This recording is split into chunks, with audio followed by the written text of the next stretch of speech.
আজ আমি একটা পুরাতন দিনের রান্না করব।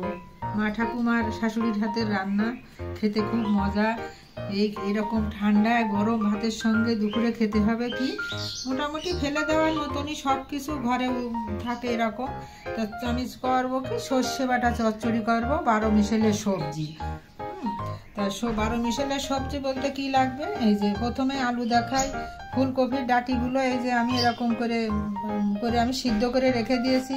এখানে এই যে ওলকপি চেনেন, ফুলকপি চিনলে ওলকপিও চিনবেন, এই যে ওলকপিগুলো সিদ্ধ করা আছে, কয়েক টুকরো বেগুন, এই সিম আছে, এইভাবে দুই দিকে কেটে কেটে রেখেছি। সিমগুলো আমার গাছেরই।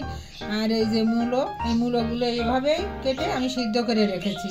আর লাগবে কি দেখেন, এই যে কাঁচামরিচ থেতো করে রাখা আছে, ধনেপাতা কুচি, এই যে কালো সর্ষে, কাঁচামরিচ, একটু লবণ, একটু হলুদ আর গরম জল দিয়ে বাটা, না হলে এটা তিতো লাগবে। আপনারা যদি কখনো বাটেন আপনারা ওইভাবেই বাটবেন, তাহলে সর্ষে বাটা আর তিতো লাগবে না।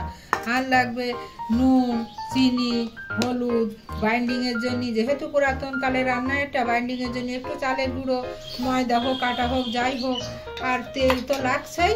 আর নামানোর সময় আমি খানিকটা সর্ষের তেল দেবো। আর এই দেখুন আমার ফোড়নটা, কালো জিরে শুকনো মরিচ দিয়ে আমি ফোড়ন দেবো। তা দুটো কাঁচামরিচ এখানে পড়ে আছে, ওটাও আমি দিয়ে দিচ্ছি। আসুন তাহলে মাদার্স কিচেনে আপনাদের সুস্বাগতম। মাদার্স কিচেন মাদার্স কিচেনে আপনাদের সুস্বাগতম। আসুন তাহলে আমি রান্নাটা করি, দেখে নিই কি করে আমি এই রান্নাটা করি। আসুন, আমি প্রথমে আমি এই শুকনো মরিচ দুটো ফোড়ন দিয়ে দেবো। ফোড়ন দেওয়ার পরে শুকনো মরিচ দুটো একটু রঙটা আসুক, রঙটা আছে সেন্টটাও সুন্দর আসবে। এটা প্রথম যখন আমার শাশুড়ি, আমার 40 বছর আগে বিয়ে হয়, আমার শাশুড়ি যখন রান্না করেছিলেন, সত্যি আমি এটা দিয়ে শুধু ভাত খেয়ে নিয়েছিলাম। হ্যাঁ, তারপর থেকে রান্নাটার প্রতি আমার একটা আলাদা ঝোঁক ছিল। তো সেইটাই আজ আপনি ঠান্ডার দিনে আমি আপনাদের কাছে শেয়ার করতে চলেছি। এবার দেবো কি দেখেন, আমি এবার এই যে কালো জিরেগুলো, এই যে আমি কালো জিরেগুলো দিয়ে দেবো। কালো জিরেগুলো ফুটলে দুটো একটা কাঁচামরিচ আমার ওখানে ছিল, এটা দিয়ে দিই। এটা একটু ঝাল বেশি হলে স্বাদ ভালো লাগে খেতে। তবে এই রান্নাটা পুরোটা যদি সর্ষের তেলে করা যায় আরও সুন্দর লাগে। আমি পুরোটা সর্ষের তেলে করবো না। এই যে একে একে দেখুন আমি এইগুলো, এই যে একে একে সবজিগুলো, প্রথমে সিমটা তো আমি ভাব দিইনি, তা সিমটা আমি প্রথমেই দেবো, কারণ এটা একটু তেলে নেড়ে নিব, তাহলে সিমটা গলে যাবে না। তাহলে সিমটা গলে যাবে না, ভাব দিয়ে নিতাম সিমটা গলে যাবে। সব সবজিগুলো মোটামুটি আমার সিদ্ধ, তো এই সিম বেগুনটাই আমি এরকম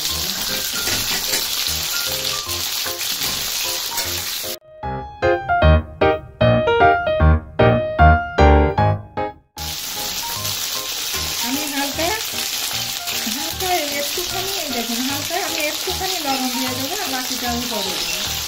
লবণ ফুটিয়ে দিলাম, তো সবজিটা একটু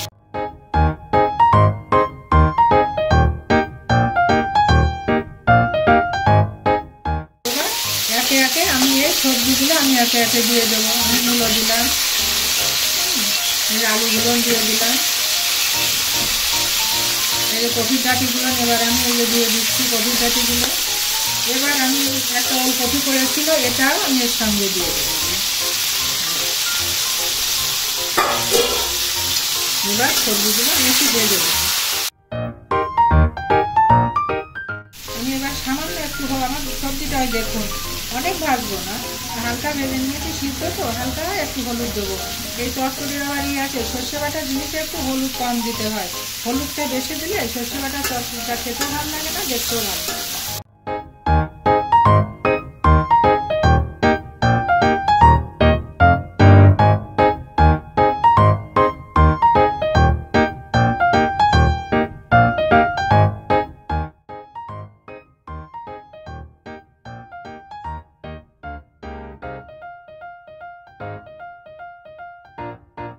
এটা রক্ষণ আছে, যদি কেউ মনে করে চচ্চড়ি ধনেপাতা, আমার কিন্তু ভাই ভালোই লাগে। যদি কারোর না লাগে সেটা আর দেওয়া লাগবে না, আমার ভালো লাগে তাই আমি একটু দিয়ে দিলাম। এবার আমি হালকা একটু জল দেবো, একটু সিদ্ধ হওয়ার জন্য, হালকা, বেশি না, এই আর দেবো না।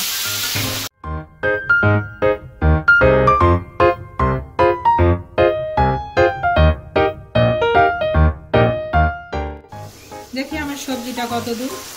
দেখুন আমার সবজিটা সিদ্ধ হয়ে গেছে। এবার আমার যেটুকু লবণ, যেটুকু যার যেমন খাবেন লবণের পরিমাণটা সে সেইভাবে দিয়ে নেবেন। আর আমি একটু মিষ্টি চচ্চড়িতে বেশি খাই, এটা অপশন আছে, আপনাদের পছন্দ না হলে দেবেন না। আমি কিন্তু মিষ্টিটা অনেকটা খাই চচ্চড়িতে। দেখুন আমি কতটা দিলাম। সবজিটা কেমন হবে জানেন? মিষ্টি মিষ্টি ঝাল ঝাল হবে সবজিটা। এখন আপনাদের যদি পছন্দ না হয় আপনারা মিষ্টিটা দেবেন না, সুগারের পেশেন্ট থাকতে পারেন।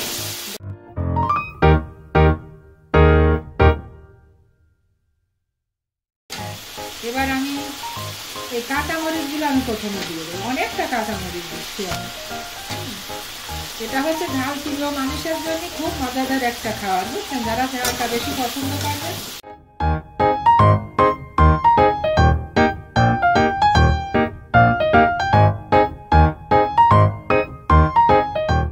আমার যে সর্ষে বাটাটা আছে, আর আমার এই দেখুন সুপারি খোলা, আমার থালাটা পরিষ্কার হয়ে নেমে যাবে।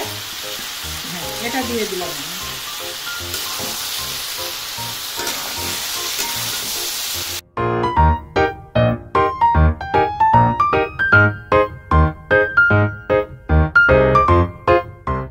আমার এই যে পুরোনো দিনের রান্না, আমার এই চালের গুঁড়িটা দেওয়াই লাগবে, তাহলে আমার বাইন্ডিংটা ভালো হবে। আমি এইভাবে একটু চালের গুঁড়ো ছড়িয়ে দিলাম, বেশি দেওয়া লাগবে না, ছড়িয়ে দিলাম।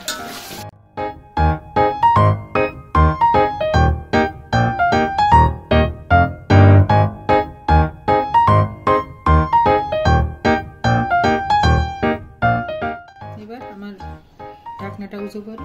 এইবার দেখুন কি সুন্দর নামানোর জন্য তৈরি হয়ে গেল।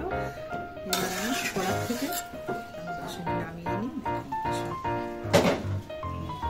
যে সবজিটা আমার হয়ে গেল, এটা কি হলো দেখুন, একটু তেল তেল হবে তো। হয়ে গেল আমার শীতের 12 মিশালি সবজির সর্ষে বাটা চচ্চড়ি, গরম ভাতের সঙ্গে ধোয়া উঠছে কি সুন্দর। দুপুরবেলা একটা মজবুত খাওয়া হবে। আপনারাও তৈরি করবেন, আপনারাও খাবেন। আর আমার বন্ধুদের আমি বলি আপনারা আমার ইউটিউব চ্যানেলটি সাবস্ক্রাইব করবেন, আর আমার ফেসবুকটা লাইক কমেন্ট শেয়ার দিয়ে আপনারা আমার পাশে থাকবেন।